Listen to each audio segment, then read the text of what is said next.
السلام عليكم اخوتي، اش اخباركم؟ لاباس عليكم؟ مزيانين؟ هانيين؟ كلشي بخير؟ كلشي على خير؟ نتمنى ان شاء الله تكونوا في تمام الصحه والعافيه. واهلا وسهلا بكم معايا في فيديو جديد.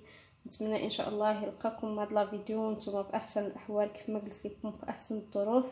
اليوم كيف ما كتشوفوا معايا الشريحه اللي هي التين المجفف والثومه الثوم. اليوم غادي نصايب لكم مضاد حيوي طبيعي وفعال 100% لعلاج نزلة البرد والسعال. يعني هاد الوصفة بالتجربة ديالي وصفة رائعة ما شاء الله عليها، عندها واحد الفعالية واحد القوة كبيرة، كتعالج السعال ونزلة البرد. وخصوصا في هذا الوقت كاينين بزاف ديال الناس تيعانيو من هذا المشكل ديال السعال ونزلة البرد.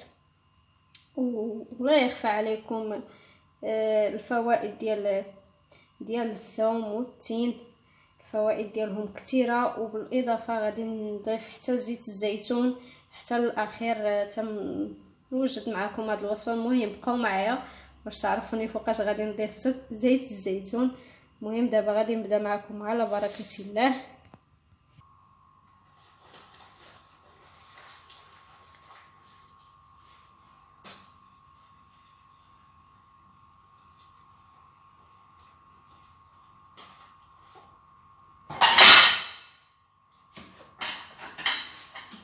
كيف ما كتشوفوا معايا الخوت، هنا غادي ناخذ بحال هكايا حبه ديال التين، غادي نوضع في وسط منها، غادي نضربها واحد شويه، غادي نحيدها بحال هكايا على هذا الشكل. حبه ديال التين، كل حبه ديال التين غادي نوضع في الوسط ديالها فص ديال الثوم بحال هكا على هذا الشكل حتى نكمل الكميه اللي عندي كامله.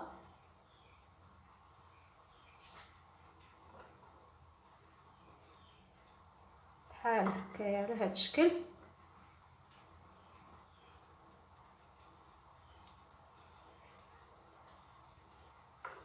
هذا الكرموس راه بلدي، هذا التين يعني هذا ديال البلاد، تين بلدي طبيعي. المهم الخوت غادي نكمل هذه الكميه على هذا الشكل كامله بحال هكا.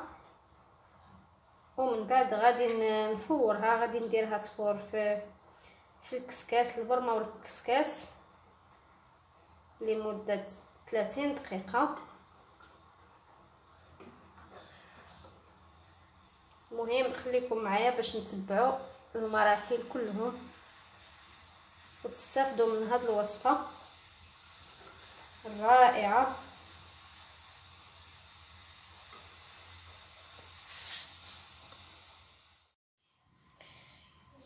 المهم اخوتي، ها نتوما كيف ما كتشوفوا الشريحه ديالي على هذا الشكل، ولا التين المجفف على هذا الشكل من بعد ما عمرته بالثوم بحال هكايا. دابا غادي نديرو ايفور هنا لمده نصف ساعه او 30 دقيقه. المهم بحال هكايا غادي نديرو، ومن بعد نرجع معكم ان شاء الله بحول الله باش نكملوا الوصفه ديالنا.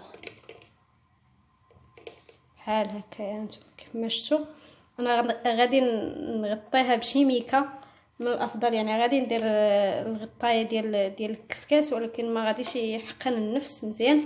غادي ندير شي بلاستيكه باش ترد البخار مزيان على هاد التين ويفور معنا مزيان ويتطحن. يعني غير في الطحين يتطحن مزيان، يتطحن بسهوله، يعني ما يعذبناش الا طاب مزيان هاد التين غادي يتطحن معنا بسهوله. هذه هي النصيحه ديالي. المهم انا تنقول لكم جميع الاسرار وجميع التفاصيل، ما كنخبي عليكم حتى شي حاجه باش تنجح معكم الوصفه ديالكم. وخليكم معايا، ما تمشيو فين حتى تكملوا معايا الوصفه.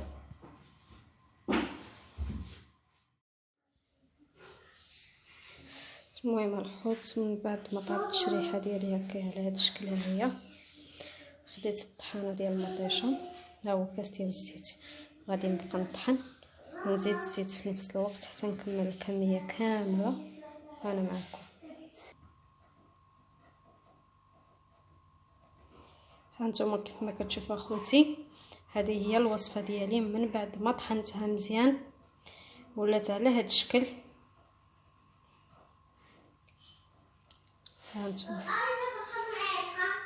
كنتمنى ان شاء الله تعجبكم